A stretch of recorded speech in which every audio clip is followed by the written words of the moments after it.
At the Kilkenny hurling team of the decade, obviously won 4 All-Irelands, 2011, 12, 14 and 15. Went on through the team. You picked your own team. Have a go through it there and we'll see are there any kind of notable omissions. I think Owen Murphy, he probably has to, I'll run through the team, but Owen Murphy I think is definitely, he's been there since 2014 and unshakable since. Paul Murphy, JJ Delaney, Jackie Tyrrell, Pádraig Walsh, Brian Hogan, Killian Buckley, Michael Fennelly and Conor Fogarty. Half forward line of Wally Walsh, TJ Reid and Owen Larkin, and then up at the top of the field, Colin Fennelly, Richie Hogan and Richie Power. Actually I had 14. Any thoughts?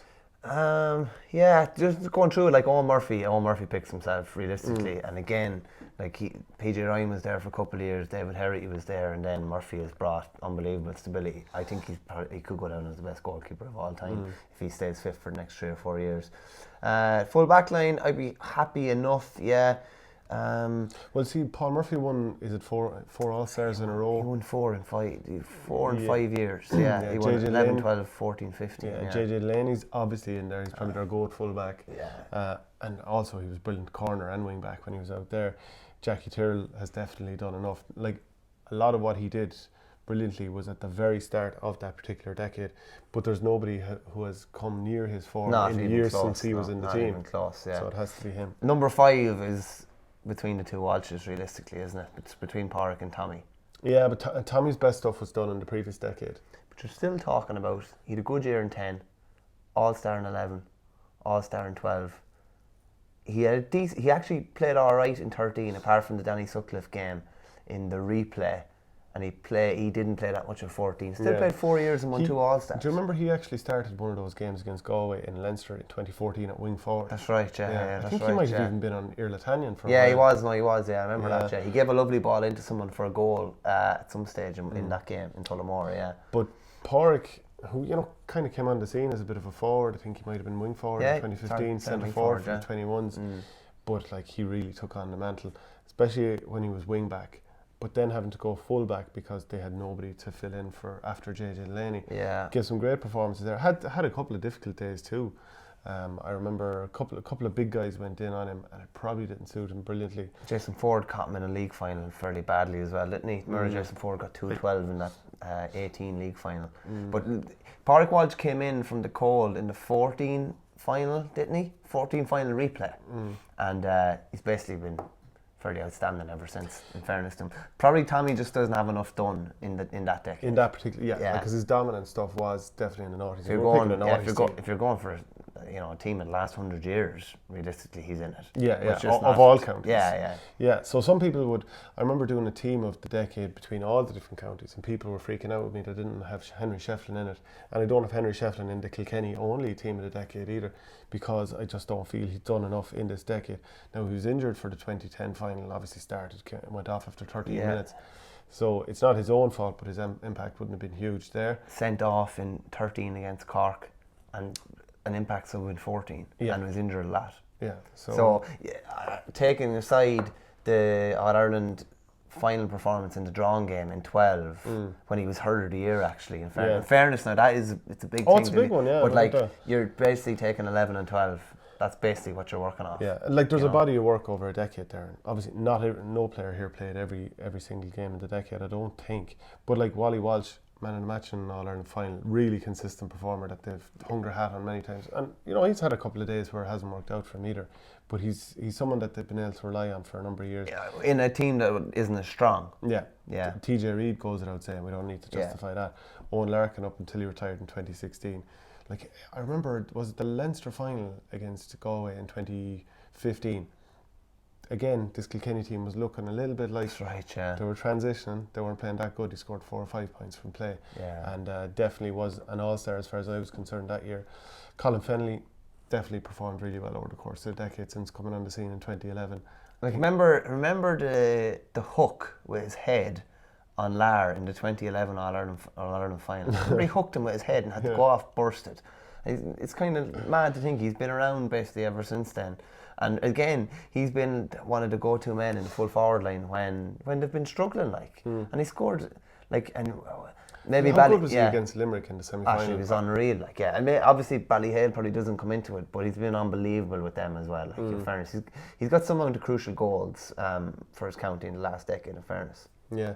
And do you know what? There's one thing that stands out from this is there's not a load of players that are particularly young here. Like, there's nobody that's come on the scene. Like, is Pádraig Walsh the most recent of these guys to come on the scene? Maybe Wally Walsh is maybe a slight bit older than him. And I was looking at the under-21 record. They've none since 2008. They haven't won any. They've lost 3 finals. But it's probably not like the decade before that where they're picking up these titles. Yeah, there was a conveyor belt coming there. You knew, you knew Richie was coming. You knew TJ was coming. You knew Colin Fennelly was coming. In fairness, but like, just going through, when you go through that and you just think, like, Richie Power should still be hurling now, by all accounts. If he hadn't been riddled with knee injuries, basically since probably 14, he'd still be playing now. What are we looking at? He'd be 34 now. He's too skillful not to still be playing. And they could have picked up, you'd be surprised, like, they could have picked up, maybe in All-Ireland if you had someone like that playing. Imagine him as a foil for TJ, like, and Richie Hogan fit, and throw in a couple of other lads, throw in Wally and a couple of other lads around that, like, even if he had have ended up losing his speed, he's still got an unbelievable hand, and his wrists are very, very good. Richie Hogan, former hurler of the year, plenty of All-Stars, a lot of big performances. Again, a game against Galway comes to mind. Remember, they were losing to Galway in the 2016 Leinster final. Half time comes on, 5 points from play. That's right, yeah. Just one of many brilliant performances. 1-1 in the All-Ireland in 2011. The goal was crucial. Yeah. Brian Hogan actually at centre back. He was like really, really good for a long period of time. Really settled down the back line. But like, would you be thinking Tommy Walsh might be able to get in ahead of him? I don't think so. No. To be fair, like, if you're talking about picking lads, and to be fair, any of these teams, lads are generally been picked in their position, and their best position. We're not juggling boys around. Brian Hogan was one of these guys that you only realise how good he was when he left and when he finished. He was so solid there. He was nearly the first kind of sweeper centre back, wasn't he? He gave some amount of cover to his full back line. He was like, lads. If you talk to JJ or Paul Murphy or Jackie or anything like that, a year or two after Brian Hogan retired, they would have struggled, I'd say, to deal with not having this guy helping them out and covering them. He was deadly, in fairness. To be fair to Kieran Joyce, he had some good years as well. He was in and out of the team also, but he was quite good. And who else isn't in there? I mean, Joey Holden's an All-Ireland winning captain, All-Star fullback. But I suppose he's been in and out of the team and probably not quite enough to oust anyone there. Cillian Buckley's had a few good years. Yeah. I remember when he came on the scene around 2012 and 13, he was probably been used wing forward. Yeah. And then ultimately, once he hit wing back, that was his best stuff. He's had a lot of injuries in the last few years. Yeah, he was All-Star wing back. I think he was All-Star wing back in 14 and 15. He's 2 All-Stars, in fairness to him. It's kind of only some of these guys, when you actually look back and see what they've done, like Cillian Buckley, in fairness, 2 All-Stars, Kilkenny captain. When he's fit, he kind of makes kind of Kilkenny tick, particularly around the backline midfield. But Conor Fogarty again is another kind of lad. No All-Star actually, probably the only guy definitely the only guy on the team without an All-Star. I think he deserved one in 14. I thought he was really good. He's been there thereabouts a couple of times, but unbelievably consistent. Started off cornerback, comfortable at wing back, centre back, midfield.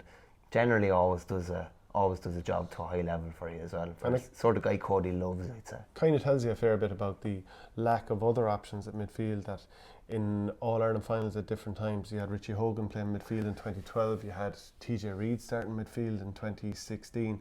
So it's not like they've had, previously when they would have had Derek Ling and Chad Fitzpatrick and lads like this, they haven't had a load of obvious midfielders. No, the same options haven't been there. I suppose, like, the lack of debate will probably show you, like, particularly over the last 5 years, there's a kind of a lack of debate almost, because a lot of them pick themselves. They probably should be more options. They would be probably even, like, not saying they're not competitive now, they are, but they're relying on, we'll say, a TJ, a Colin Fennelly, Richie Hogan, a Cillian Buckley.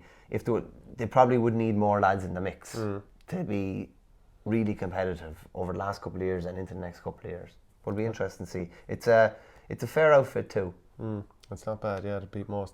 Right, let us know if there's anyone that we've left out that you think should be in there.